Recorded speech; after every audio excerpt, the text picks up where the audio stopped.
Hi, and welcome to the Punk CX podcast. My name is Adrian Swinsko, and I'm an advisor, best-selling author, speaker, and general explorer when it comes to customer and employee experience.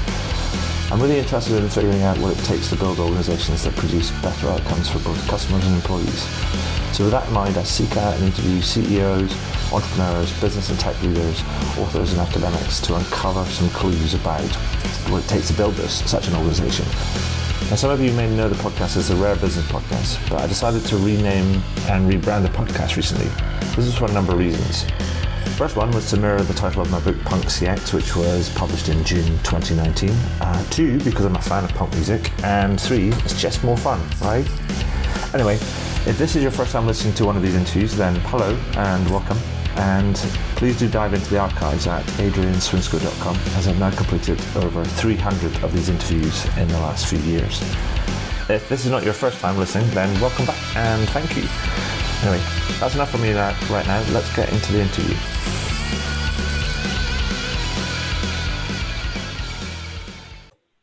So welcome to the next edition of the podcast. Today I am joined by Mark Curtis, who is the co-founder and chief client officer of Fjord, which is part of Accenture Interactive. Hi Mark, how are you doing? Hi there, good, thank you. How are you? I am splendid, sir. I'm splendid. So Mark, for the benefit of our listeners and readers, can you tell us a bit about yourself and also about the work that you do?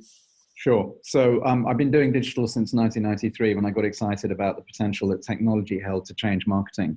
Mm-hmm. Over time, within about 3 or 4 years, it became clear that what was going to happen was much more than just marketing being changed, and the bigger picture and the bigger play became, apparent, and that was very exciting. So the company that I started then together with a colleague in London became one of London's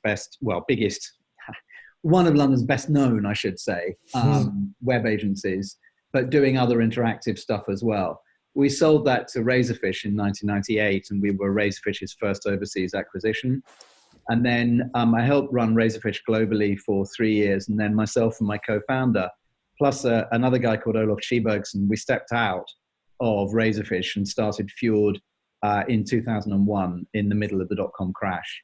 So I had a very difficult first few years, but then around about 2004, 2005, things began to change.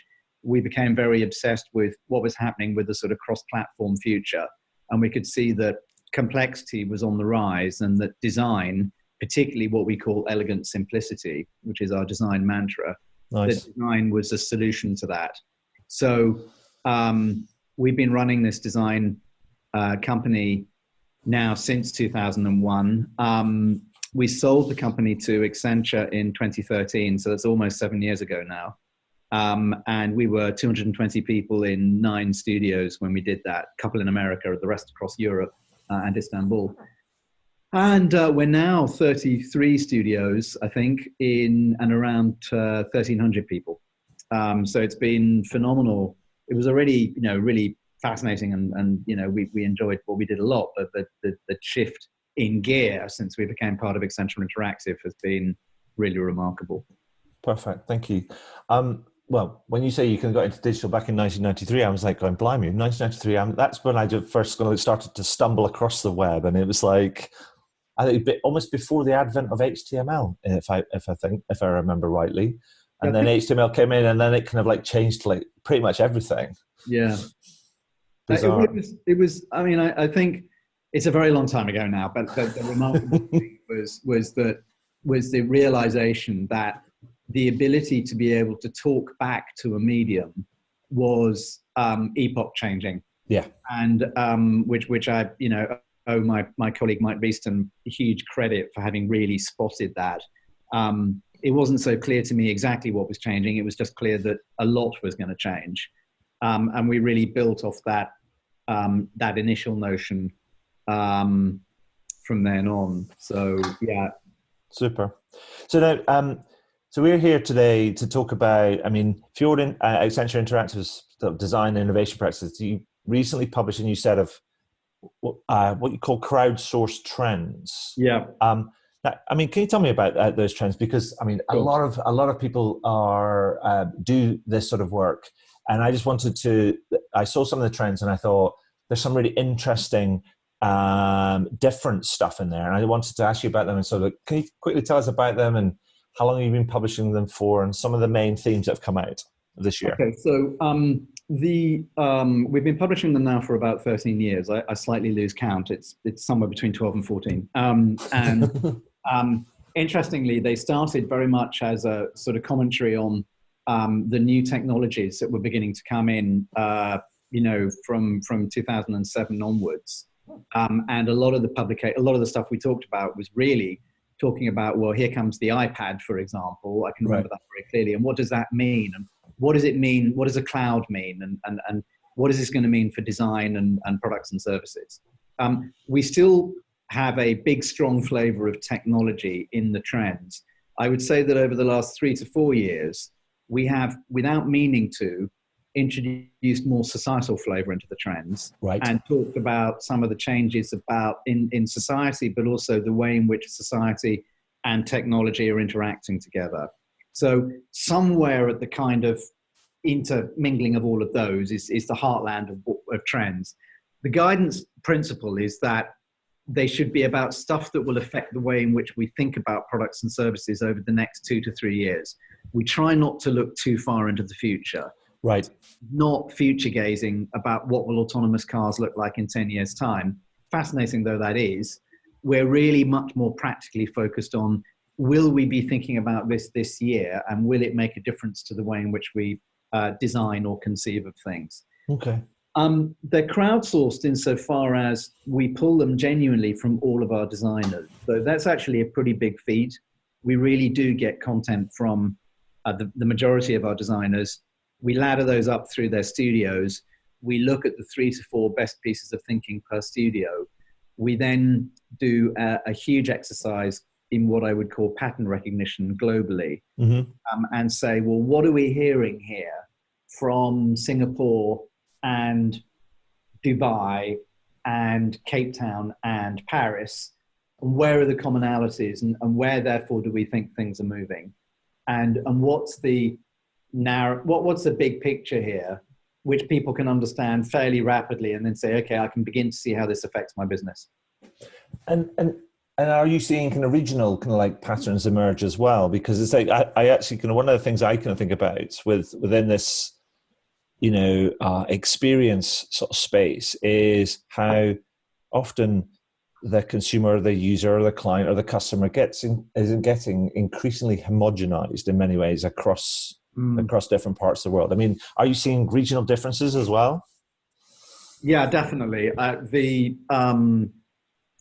There is clearly, and I'm certainly not the only person to remark on this.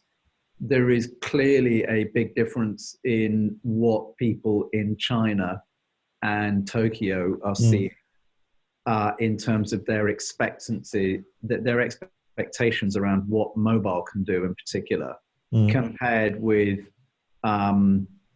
some other markets, is probably the best way of putting it. Right. So if you look, for example, at the way in which money is exchanged, it's pretty much clear that China is well in advance of the rest of the world. Bits of Europe are probably in advance of America.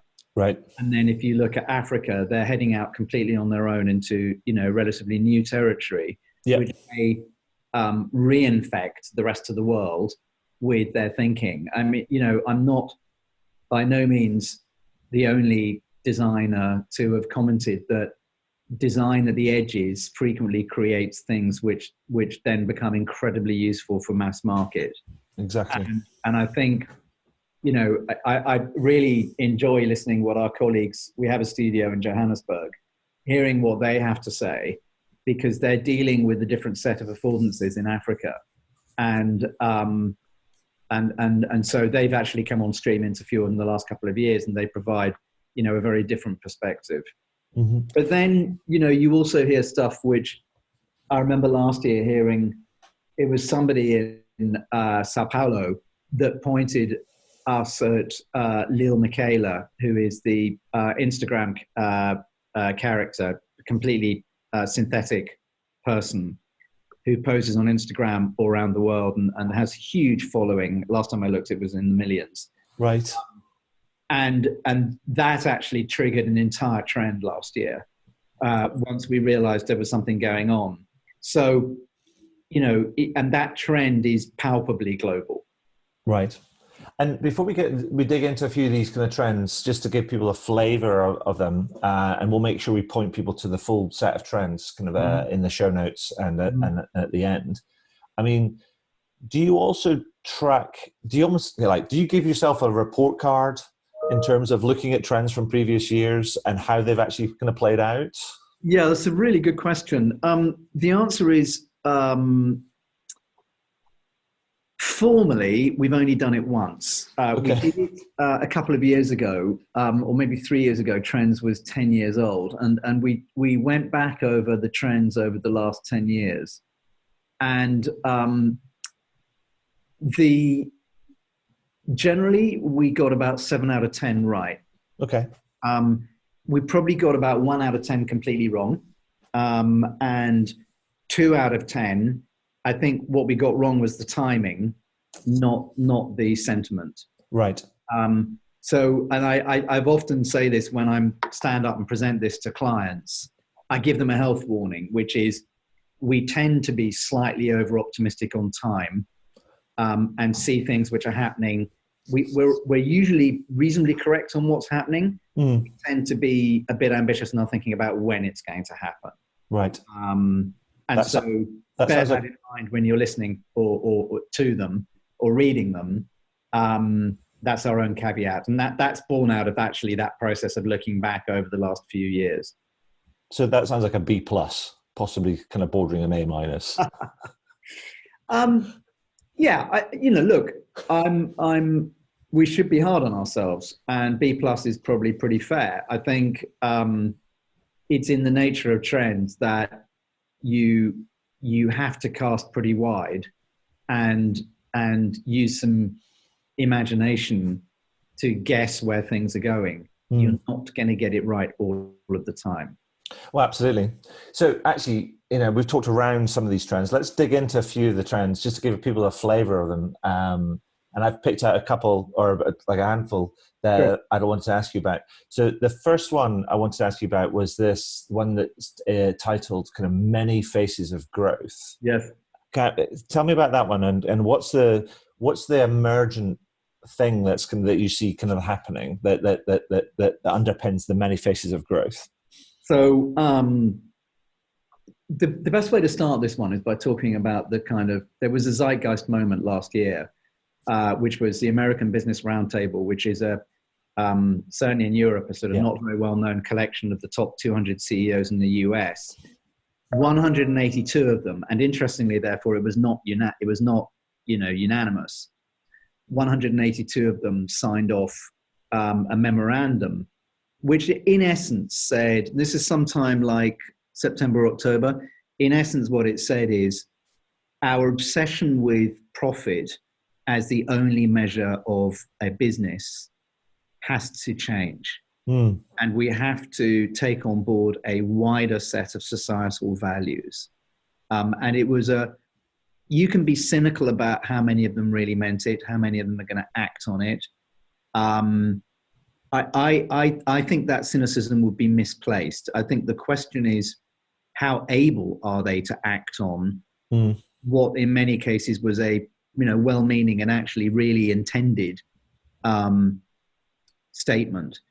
And the pressure on CEOs to rethink what their businesses are in business for is coming from a really wide variety of inputs. So at one hand, you've got, really very rich people, billionaires like Mark Benioff and Ray Dalio, and the chair of Johnson & Johnson, all of whom are making very, very similar statements about we need a new kind of capitalism. Or people are asking fundamental questions about how well capitalism is serving society. That's a quote from the J&J chair. Through to people like Mark Carney, who, when referencing sustainability, said companies that don't adapt will go bankrupt without question. I mean, that's the governor of the Bank of England. Sure. talking there. Yeah. Then at the other end, you've got, now it's interesting, I've heard anecdotally, I've heard two CEOs talk about this in the last 6 months, that their children are putting them under pressure as well. Right. Go kids. You've got this kind of, yeah, it's a sort of new pester power. And then you've got employees, Amazon workers going on strike, not for better pay and working conditions, but because of the environment. Yeah. Late last year. You've got customers, and we have reams of evidence that customers are beginning to say, I want to buy from companies which are doing the right kind of thing. And that increasingly is going to be a preference point for me. You even have New Zealand introducing the first well-being budget, or budget for well-being, last year. So all of these pointers are saying this is becoming a big issue. Where it becomes, I think, highly tricky, but nonetheless fascinating, is what are these new types of growth and how do we measure them? And so I think core to this one is the development of new metrics, which companies basically sign off on and publicly commit to chasing. And I think you're going to see a lot more of that over the next 2 to 3 years. There's a company called Sodexo, who are one of the world's largest corporate services companies, provide catering and cleaning and all sorts of stuff to all sorts of institutions. And they committed a few years back to reducing food waste by 50%, and they've done it. And that's a publicly made commitment. And I know that IKEA, for example, have done something similar in their stores. I think we're going to see much more of this beginning to appear. So it's a very major change, and it's going to involve quite a lot of upskilling, including within CEOs. It has real leadership implications, and it's going to involve changes in innovation and innovating with purpose. So increasingly, rather than just innovation in order to create new pools of profit, not a bad thing, it's going to be innovation with more purpose than just profit. And that will change a lot of what we do. Perfect. And so the next one I wanted to ask about was this one around liquid people. Yeah. I mean, I was a bit like, it felt a little bit like, I don't know, and I was liquid people. It made me kind of think, fleetingly of what the Terminator movies, with the kind of the guy that kind of ends up kind of melting and then kind of like reconstituting himself. And I was a bit like, ooh, there's probably more to it than that. So tell me about liquid people. So I seriously hope that it's a little less threatening than the Terminator. The point here is that people are defining and redefining themselves in increasingly fluid ways. And that fluidity is really important for organizations to understand, both with employees and with customers as well. So our sense of identity is on the move. In September last year, Mattel introduced their first gender-neutral doll. Right. Although I seem to remember from a close examination of Action Man, when I had him when I was a little boy, he looked pretty gender-neutral as well, actually. But nonetheless, a year and a half ago, John Lewis got rid of gender-specific clothing for children, which raised a lot of eyebrows at the time. But increasingly, and this is not just about gender, we are defining ourselves in a number of fluid ways. Now, on top of that, you then layer, and this is really the inverse side of the coin from many faces of growth, people are beginning to ask questions about why they consume things. And this is really at the heart of this trend is, why do I work? What does it mean to be an employee? What's beyond that? And why do I consume? And what does it mean beyond that when I begin to think about it? And that questioning, particularly on the consumer side, we think is so profound that actually the word consumer may well have to disappear from the public lexicon of large corporations over the next 10 years. because there is a chance that, because it's so associated with consumption as a way of defining yourself, Yes. and that increasingly we're seeing that that is a bad thing, people will want to disassociate from the idea that they're consuming things to create their sense of who they are, because that's beginning to look pretty bad for the planet and pretty bad for society as well. Yes. I actually think that the word consumer will be as unpopular as the word servant in 10 years' time. You know, it's a useful word, but it describes a state which is somewhat uncomfortable for 21st century people in most markets, but not all. Yeah. Right. And so just jumping into another kind of trend is, because the one that feels like related to that, and it sort of almost like blows it out and has the implications, I guess, for business and, you know, designers and people in that sort of space, is this life-centered design. Yeah. Yeah. So tell me about that one. So you're absolutely right. And I really thank you, because you've obviously read the trends pretty carefully. So there is this thread that runs from many faces of growth. Companies are having to rethink what they're about at the most fundamental level. To people, well, people are beginning to go down that track as well and ask questions about, you know, what's their purpose, through to design. So if we are now, you know, if we're faced with those two challenges, how does design respond?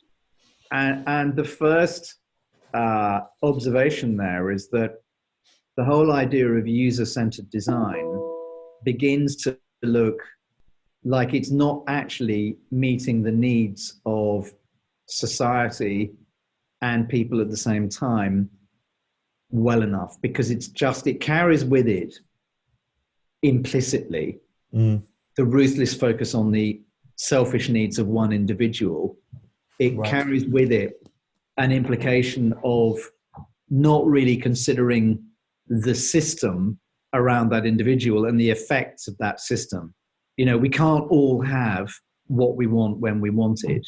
And we're now beginning to butt up against those barriers. And so we're calling here, and we are definitely making this call, we're calling here for a redefinition of user-centered design, which has served its purpose well, to what we call life-centered design, which is thinking more broadly about the system that the effects on the system that we're designing for. If you wanted to put that in a much more tweet-friendly way, it would be going from me to we in our consideration set. That seems to kind of link into there is a slightly there's a discipline called systemic design, which is kind of popular in sort of some academic circles, but it's kind of all been out there and it's super complex. When you take this on, it almost feels like that it's going to get if this trend comes true, which I think it probably will, is that systemic design becomes a discipline in and of itself, or that will feed into this in many ways. Do you think that's right? Absolutely right. Although, I mean, I've heard it called systemic design and systems design. I think we're still in and quite a lot of our designers are talking about that as well, which sends a big signal as to what they're thinking about. And in some ways, trends is just a large or condensed a set of signals that we're hearing from our designers. And so, yes, I think you're absolutely right. That's going to have to come into play. And there is to hand, we think, at least conceptually, a straightforward way to make the transition. Right. Which is that we've used as a guiding system for user-centered design, desirability, feasibility, and viability for some time. So that triangle basically answers the questions of, or poses the questions, will it be desirable for the user that we're thinking of here, or users? Is it feasible? Can we make this?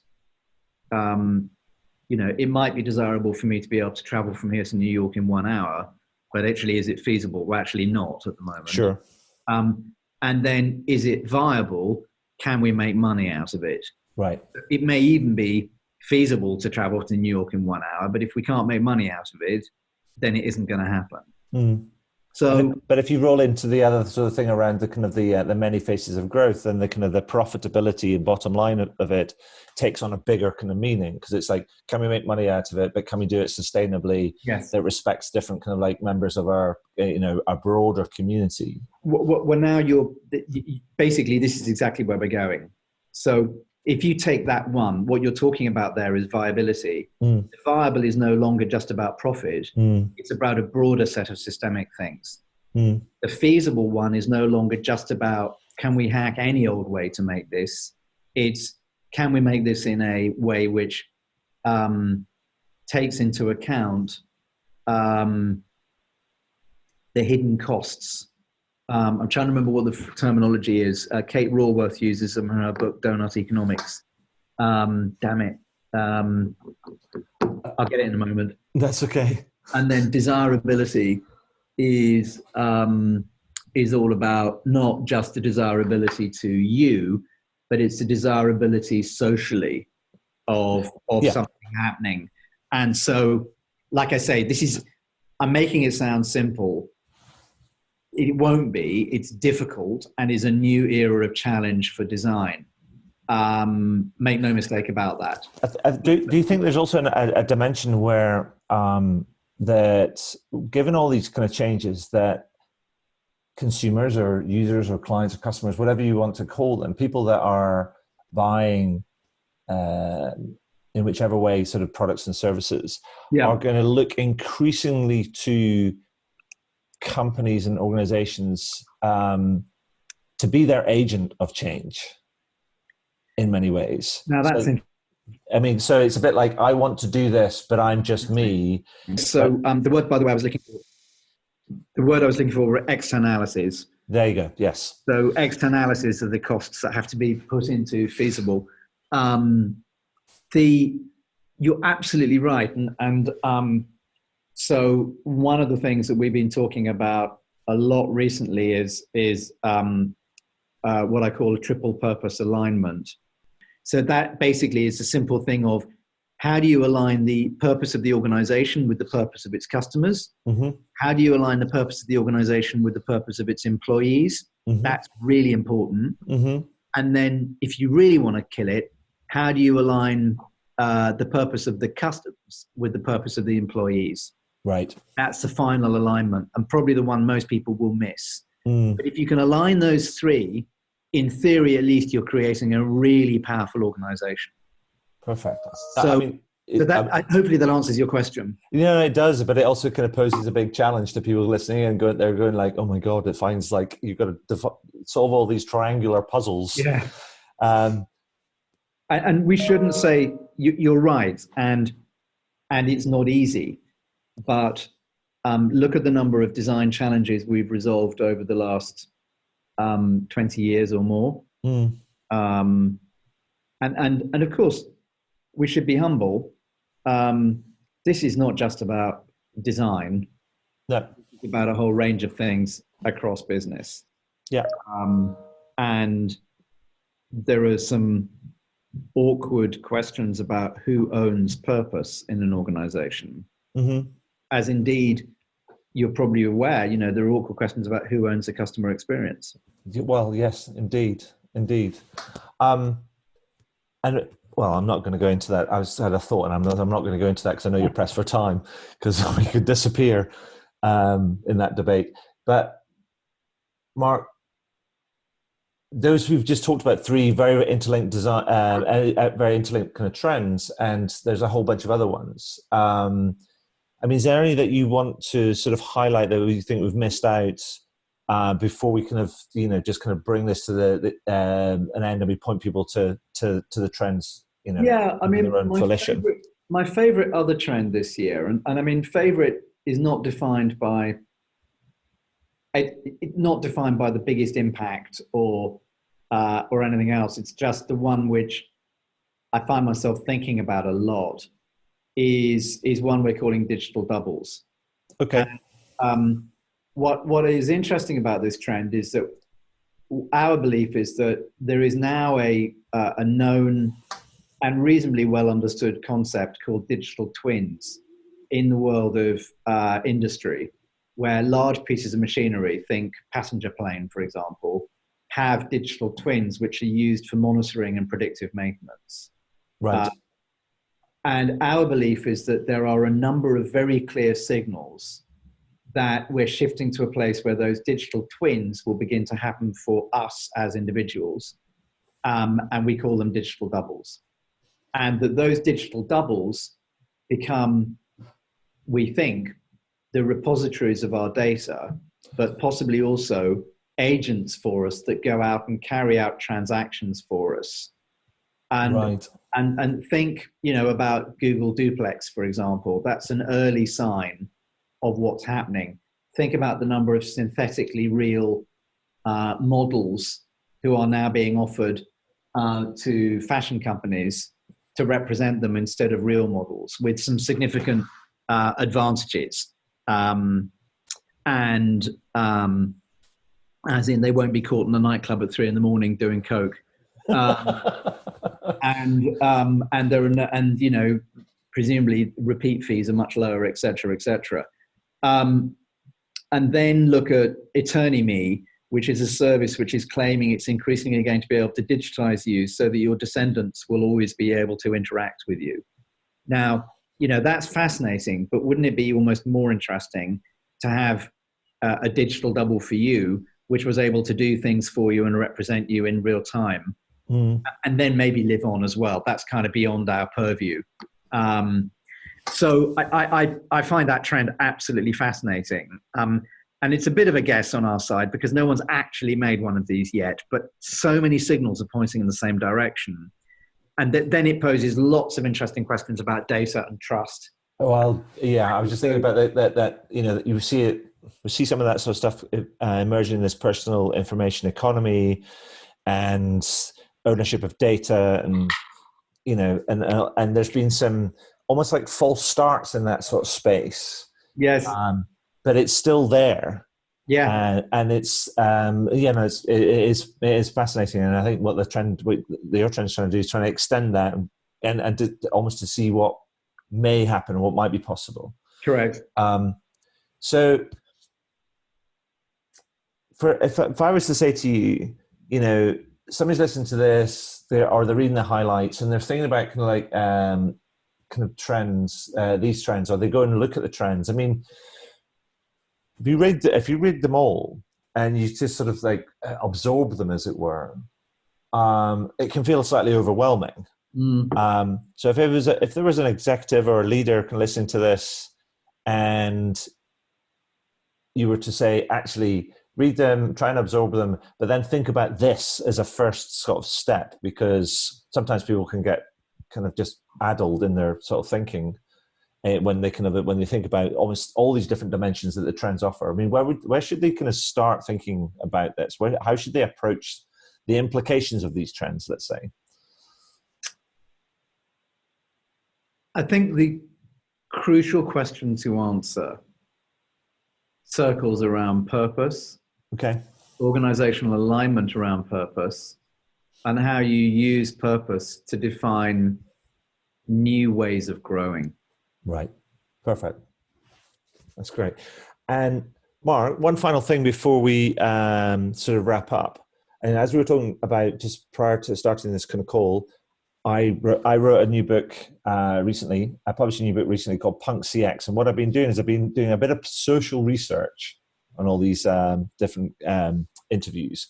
Yeah. And asking people two questions. The first one is, what one word do you think would describe a punk approach to experience or design or whatever? If I said, it's like a word association game. If I said punk, you would say, and ladies and gentlemen, I know that Mark is a punk because he went to see the Stranglers and then the Jam and everybody else, and also the original Specials tour. So this boy has history. The trouble is it conjures up too many fanzine. Right. But I like fanzines because punks took technology of the day, photocopiers, and hacked what they could do with them. Right. Is something which actually you can still see echoes now in magazine design. Perfect. So I love that use of technology, at the hacking of it as well. Super. And then the second one is that what company or brand do you think epitomizes that sort of ethos? I don't think I could name one right now. Well, that's fine. Stumped him, ladies and gentlemen. The gauntlet has been thrown down. A good question. I'll look around. So, Mark, if people want to find the trends, what's the best way to find them? Is it just to search for Fjord Accenture trends? Search for Fjord Trends 2020. You'll find them soon enough. Super. Mark, I know you have to run, so I'll just say, lastly, thank you so much for making the time to come and talk to us today and talk about the trends. I hope I know you have to go home because one of your family is kind of like sick. I wish them all the best and wellness and things. But just finally, thank you so much for sharing your thoughts and experience with us today. Thank you. I really enjoyed it a lot. Brilliant. So I will speak soon. All the best. Hope so. Bye. Wow, that was cool. I hope you enjoyed it. I did, and I always do actually, because I always learn something new when I speak to some of these amazing people. And it's always something new that I can incorporate into my writing, speaking, workshops, and other sort of advisory work that I do. Now, if you're interested in learning about any of that sort of stuff, then you can find out more about how I work with clients over at adrianswinscoe.com. But one final thing before I go, please consider heading over to iTunes or Spotify or whichever podcast platform you choose to use, and do leave a review. Every little helps, as they say. Anyway, that's all for now. Thank you for listening, and do tune in again soon. All the very best. Cheers. Bye.